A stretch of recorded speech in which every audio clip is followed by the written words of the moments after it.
Dans cette édition, nous nous rendrons à Privas en Ardèche pour découvrir le travail d'un artiste. Celui-ci a passé un mois dans un établissement psychiatrique vieux de 2 siècles, un édifice qui s'apprête à être démoli. Également dans ce journal, la commune de Saint-Brieuc lance un financement participatif pour mener à bien différents projets. Ce dispositif, qui permet de récolter des fonds, connaît un succès grandissant. Mais avant cela, alors qu'une vague de froid s'installe dans le pays, l'inquiétude grandit autour des sans-abri. À Marseille, une association les aide quotidiennement en leur proposant notamment des consignes gratuites. Le jour n'est pas levé, les premiers sont déjà là. Pour Jordan, un café, un journal. Yann fait son échange quotidien entre ses affaires de jour et de nuit. 40 box dans les locaux de la bagagerie, tous occupés. L'association a autant de monde en liste d'attente. Donc je coche les bénéficiaires qui sont passés ce matin à la bagagerie. Ça nous permet à nous d'avoir un suivi en fait, et il faut savoir qu'ils ont un engagement à passer au moins une fois par semaine. Donc voilà, ça nous permet de savoir s'ils ont respecté cet engagement-là, et s'ils ne l'ont pas respecté, de les appeler pour savoir si tout va bien. Parmi ces personnes, certaines sont aussi bénévoles, profitent d'un casier, mais assurent quelques permanences, voire un tour de ménage. Des habitués et depuis une semaine, un petit nouveau, Liamine, 21 ans. Ça dépanne, on peut dire quand même que ça dépanne, parce que quand on est en galère, au moins on a un point de repère où poser ses affaires et venir les chercher. Mais après, c'est sûr que c'est pas un truc, ça doit durer toute la vie, quoi. C'est pour dépanner, quoi. Ce besoin de stocker ses effets personnels ainsi que les horaires adéquats ont été formulés par les personnes sans abri elles-mêmes. Quelqu'un qui sort par exemple d'un foyer d'urgence de nuit, à 7 heures, il n'a rien. Et à 7 heures, il n'a pas les accueils de jour qui sont ouverts. Donc 7 heures, 9h30, ça permet de faire la jonction entre ces deux lieux. Et 18h, 19h30 pour le soir. L'association cherche d'ailleurs des bénévoles pour ces permanences. Les petits déjeuners, eux, sont souvent fournis par les voisins bienveillants du boulevard de la Libération. Le financement participatif séduit de plus en plus des particuliers à la recherche d'argent, mais pas seulement. Les communes se montrent également très intéressées par ce dispositif, l'idée étant de souscrire des prêts directement auprès de leurs administrés. Illustration à Saint-Brieuc. Derrière ces panneaux photovoltaïques se cache une véritable première, un financement inédit en France pour une collectivité. Saint-Brieuc Armor Agglomération a choisi de se tourner vers sa population. Objectif, lever 8 400 €, soit 20% du projet, non pas sous forme de dons, mais sous forme de prêts rémunérés à hauteur de 2,25%. En moins d'un mois, via la plateforme de crowdfunding Collecticity, le pari était gagné. Il y avait plusieurs objectifs à lancer ce projet.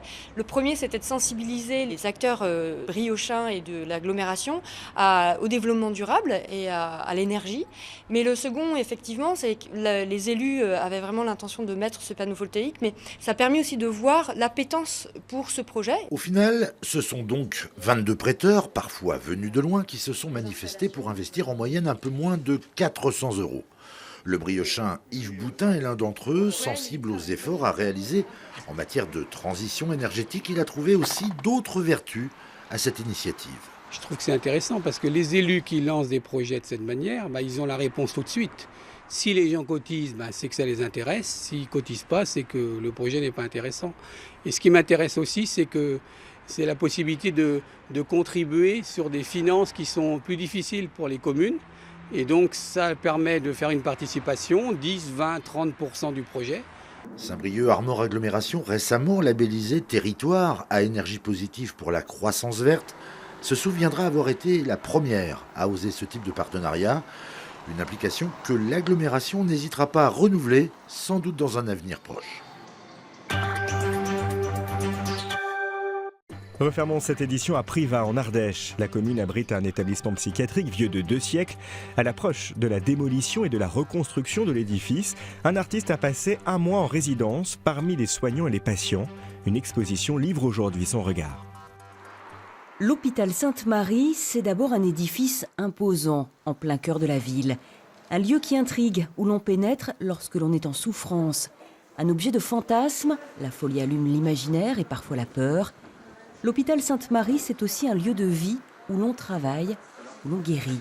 L'artiste Bruno Elisabeth a passé un mois au sein de l'hôpital parmi les patients et les soignants.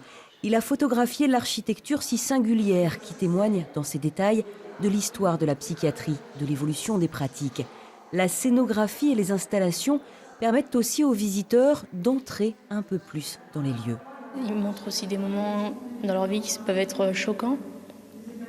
Comment est-ce que les patients sont traités, tout ce qui a fermé, tout ce qui a été abîmé.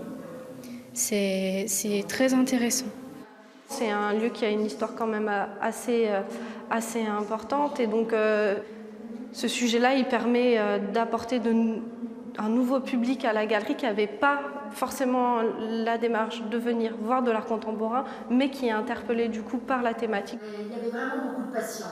Et puis le fait que les infirmiers étaient encore appelés gardiens, ils avaient un rôle quand même bien différent de celui d'aujourd'hui.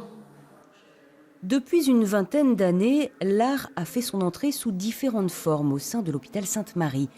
Les patients sont partie prenante, mais cette fois c'est le regard des soignants qui a été mis en avant. Car d'ici quelques années, un tiers du personnel aura pris sa retraite. Pas question de laisser filer une précieuse mémoire. On ne soigne pas les gens de la même façon maintenant qu'il y a 40 ans. Et c'est aussi toute cette mémoire-là qui est importante, cette transmission pour les jeunes infirmiers, diplômés, soignants qui arrivent.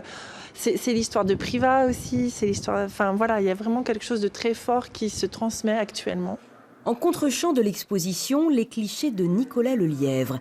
Il s'est invité chez les Privadois pour photographier des paysages dans lesquels on retrouve presque toujours l'imposant hôpital. Dans les années qui viennent, il sera détruit et reconstruit, mais l'image, presque 2 fois centenaire, demeurera.